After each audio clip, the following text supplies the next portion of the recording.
Challenge. তোমরা তো আগের পার্টে দেখিয়েছিলে কাকু কাকিমা অ্যানিভার্সারি সেলিব্রেশন করতে আমি ওদের বাড়িতে গেছিলাম।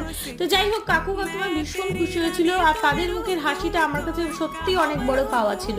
আর সব থেকে বেশি আনন্দ করেছিল আমাদের ছোট্ট গনসা, কেক খাচ্ছে আর হাততালি দিচ্ছে। যাই হোক, তারপরে লাস্টে আমরা চলে গেছিলাম ডিনার সাথে। আগের পার্টে তো তোমাদের বলেইছিলাম একটা চমক ছিল। আমরা আর্সেলানে গেছিলাম, যতক্ষণ সায়ন অর্ডার দিচ্ছে ততক্ষণ আমি কয়েকটা নিজের ফটো তুলে তারপরে কাকিমাকে বললাম, নাও এই গোলাপটা কাকুকে আজকে দাও। কাকু তো একেবারে লজ্জায় আটখানা, বলছে না না আমি সব নেবো না। তারপরে ফার্স্টে চলে এলো আমাদের রেশমি কাবাব স্টার্টারে, তারপরে একটা গ্রিন চাটনি আর একটা কি চাটনি ছিল মানে পেঁয়াজ দিয়ে, যাই হোক আমি ওটা খাইনি। আর তারপরে ছিল মাটন কষা আর হচ্ছে বাটার তন্দুরি রুটি। তারপরে ওদের জন্য মাটন বিরিয়ানি, আমার জন্য চিকেন বিরিয়ানি।